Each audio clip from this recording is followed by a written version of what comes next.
여러분께서는 지금 CBS 라디오 김현정의 뉴스쇼를 함께하고 계십니다. 여러분 전화번호 117번을 아십니까? 112, 114, 119는 익숙한데 117이라 이거는 처음 듣는 분들도 많으실 거예요. 학교폭력 신고상담센터입니다. 이제 문을 연 지 1년이 됐습니다. 그런데 청소년들이 뭘 얼마나 이용할까 싶은데 전국적으로 하루 평균 305통의 전화가 걸려온답니다. 1년으로 치면 무려 11만 건입니다. 생각보다 어마어마한 숫자죠. 아마도 이게 얼굴 보이지 않고 내 신분을 노출하지 않아도 되니까 속마음 털어놓을 곳을 찾던 아이들이 이곳으로 몰리는 게 아닌가, 다이얼을 돌리는 게 아닌가 싶은데요. 그 애절한 전화에 직접 응답하는 분, 오늘 화제 인터뷰에서 만나보겠습니다. 117 학교폭력 신고상담센터의 상담사세요. 최영선 팀장 연결이 되어 있습니다. 팀장님 안녕하세요. 네, 안녕하세요. 이 시간에도 네. 벌써 출근해 계시나요? 아, 예. 여기는 항상 근무자가 있습니다. 24시간? 그렇죠. 112랑 마찬가지로 1년 365일 24시간 단 1분도 쉬지 않습니다. 주로 어느 때 전화가 제일 많이 걸려와요? 아, 전화가 제일 많이 오는 때는 우리 어린이들이 초등학생부터 이제 하교하는 한 2시부터 오후 6시에 많이 집중이 됩니다. 아이들이 학교 갔다 와서 저녁 먹기 전까지 끝나면서. 그 시간. 혹시 예. 가끔 새벽에도 참 예상치 못한 시각 새벽 2시, 3시에도 걸려오는 전화가 있어요. 네, 있습니다. 있군요. 이제 진짜 지속적으로 오랜 피해를 당한 친구들도 가끔은 있고요. 예. 또 그 아이의 문제 때문에 너무나 이렇게 심각하게 고민하시다가 전화 오시는 분들도 계시고요. 밤새 고민하다가 예, 여기에 그렇죠. 내가 한번 걸어봐야겠다 하고 새벽 예. 3시, 4시에도 전화하는 분이 있는. 그렇죠. 요즘 가장 많이 상담하는 내용은 뭡니까? 이 언어폭행, 언어폭력 비율이 상당히 증가하고 있는 추세입니다. 언어폭력이라면 예를 들어서 어떤 일을 당했다는 얘기인가요? 요즘 학생들 사이에 이 스마트폰이 예. 그 주요 소통 창구가 돼버렸잖아요. 뭐 카카오톡 같은 거 방 만들어서 같이 얘기하고 이러는 거예요. 그렇죠. 예, 카카오톡 채팅방 이런 데다가 자기가 괴롭히고 싶은 친구를 초대해서 예. 뭐 찌질이라는 등, 찐따라는 등 뭐 개념이 없다. 이런 뭐 아주 뭐 그 가벼운 말은 보통이고요. 도저히 뭐 방송에서 말할 수 없을 정도의 예. 그런 심한 언어 폭행까지 일삼고 그러고 다시 나가라고 쫓아버리고. 여러 명을 불러놓고 예. 거기서 그렇죠. 공개 여러 방송을 명을 줘요. 불러놓고. 그렇죠. 그랬다가 또 나가라고 해요. 나가라 그래요. 그러고 나가라고 내쫓은 다음에 또 다시 초대를 해요. 그래서 초대를 안 받으면은 예. 전화해가지고 왜 전화 안 받냐고. 그때는 그러니까 애들이 무서워서 이제는 제가 학교에서 나를 어떻게 괴롭힐까 싶으니까 학교를 안 가는 등교 거부 사례도 발생이 되는 거죠. 그런 경우까지. 네. 참 이런 이야기들을 이제 절절한 이야기들을 하고 싶어서 다이얼을 돌렸는데 네. 근데 이제 아이들이 사춘기에 예민한 아이들 아닙니까? 그렇죠. 처음부터 문을 확확 열진 않을 것 같아요. 근데 중요한 거는요. 예. 아이들이 부모님한테나 누구한테도 말을 못하고 끙끙 앓고 있다가 이제 마지막에 117에 내가 한번 전화를 해서 도움을 받아볼까 그런 의지를 갖고 전화를 하기 때문에요. 저희가 조금만 그걸 도와주고 어떻게 했는데 그랬었구나 이렇게 조금만 도와주면은 술술술 나오죠. 조금만 도와주면 조금만 도와준다는 건 어떻게 도와주세요? 어떻게? 지금 말씀드린 것처럼요. 우선은 저희가 얼마나 힘들었으면 여기에 전화했니 무슨 일이 있었는데 이제 내용부터 묻죠. 아이들의 그러면은, 눈높이에서 뭐든지 얘기해봐라. 그렇죠.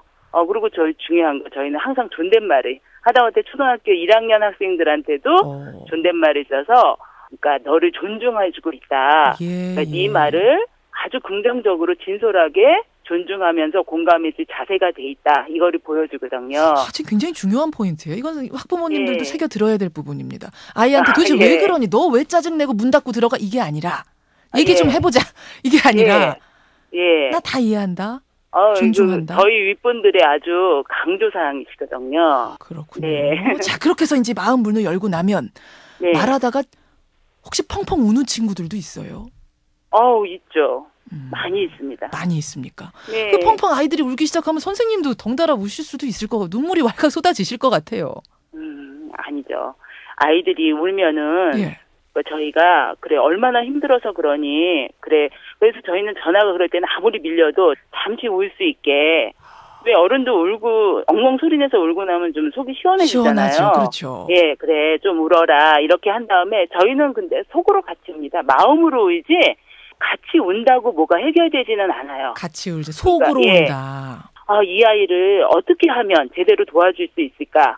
우는 동안에 저희는 그거를 고민하죠. 그렇군요. 네. 혹시 아주 극단적인 선택을 하기 직전에 다이얼을 돌리는 경우도 있습니까? 자살 충동을 말씀하시는 것 같은데. 그렇죠. 가장 극단적인 네. 선택. 네, 가끔 있어요. 있어요. 네. 있군요. 아이들이 충동성이 상당히 강하잖아요. 그렇죠. 뭐 어른들보다 더 예. 강하죠, 사실. 사춘기. 그렇죠. 그러니까 이 학교를 가다가도 오늘 내가 가가지고 얼마나 힘들까. 그래서 저 며칠 전에는 실제로 그 어머니가 전화가 왔는데 막 자살하고 싶다, 죽고 싶다 그래서 그러려니 했대요. 예. 그런데 학교 가다가 실제 차로 뛰어들어 버린 거예요. 달리는 차로? 네. 다행히 이제 예. 이렇게 조금 천천히 오고 있었나 봐요. 다행이네요. 뭐 어머니가 그거에 대해서는 끝까지 실제 차에 뛰어들었었다고 그래요. 좀 도와달라고 전화가 오는 경우가 있었어요. 그럴 때는 어떻게 하세요? 이제 이번엔 지금 말씀하신 경우는 어머니 경우지만 아이가 네. 직접 전화해서 선생님한테 그런 네. 이야기들을 얘는 심상치 않은 상황이다라고 판단이 되면 어떻게 하세요? 또 전화만으로는 이 어려운 경우도 있거든요. 그러게요. 그런 그럴 경우는 경우- 어떻게 하세요? 이 익명이고 뭐 주소를 네. 알려주는 것도 아니고. 저희가 그 얘기를 하면서 이제 우선은 조금 마음을 가라앉혀 놓고요. 예. 그리고 부모님도 싫고 그러면은 예. 밖에서 뭐 학원 가는 시간이라든가 잠깐 우리를 만날 수 있겠니 물어봐가지고 만나자고. 그럼 대부분은 만나겠다고 그래요. 그럼 저희 수사관하고 또 학교 담당 경찰관이 있습니다. 예. 같이 이렇게 사람들이 자기를 알 수 없는 곳, 뭐 지하철역 주변이라든가 이런데 같이 가서 만나요. 아주 세심한 그러니까 작업이 이루어지는 거네요. 쉽게 말하자면. 그렇죠. 예, 완전 원스톱으로. 그래요. 그렇게 해서 문제들 네. 하나하나 세심하게 해결해주고 계시는 네. 겁니다. 네, 그렇게 해서 하루 300여 통의 전화가 온다. 참 놀라운 일인데. 네. 팀장님, 지금 이제 아이들은 학교 갔을 시간이고 지금 그렇죠. 학부모님들이 귀를 쫑긋하고 많이들 듣고 계실 거예요. 네, 네. 이 학부모님들에게 예. 마지막으로 짧게라도 핵심적인 조언을 한 말씀 해주신다면? 제가 진짜 꼭 어머니들한테 또 음. 아버님들한테 드리고 싶은 말씀입니다. 예, 꼭. 이 아이들이 자신이 뭐 학교 폭력을 당한다는 거 부모님한테 말씀드리는 거 상당히 어려워하거든요. 그런데 그 사실을 부모님한테 말씀드렸다는 거는요. 이미 충분히 많이 괴롭고 심각한 상태라고 도와달라고 손을 내미는 거예요. 아하. 예, 그런데 보통 부모님들은 네가 어떻게 했길래 네가 참아라. 네가 잘해라. 이런 말로 아이의 의지를 꺾는 경우가 상당히 많습니다. 그 정도면 견뎌야 되는 거 아니니? 뭐 이런 거. 살다 보면 그런 일 그렇죠. 있어. 뭐 이런 얘기. 예. 그거는요. 그렇게 말씀하시는 건 부모님이 아이한테 2차 피해를 가하는 거라고 생각하시면 돼요. 그게 2차 도와주는 게 아닙니다. 예. 어른들이, 그러니까 부모님이 자신의 아이를 폭행한다라고 생각하시면 돼요. 절대로 그 아이들이 힘들게 세운 의지 꺾지 마시고 예. 저희 117 학교폭력 신고센터랑 상담하셔가지고 최선의 방법을 찾아주시기를 정말 꼭 당부드리고 싶어요. 참 중요한 전화네요. 117. 부모님들도 네. 기억하셔야 되겠고 아이들한테도 그렇죠. 117 알려주세요. 부모님들께서. 네. 좋은 일 네. 하십니다. 힘들어도 네. 좀 애써주셔야 되겠어요. 팀장님. 그럼요. 오늘 고맙습니다. 네, 수고하십시오. 학교폭력 신고상담센터 이제 1년이 됐습니다. 117 최영선 팀장 만나봤습니다.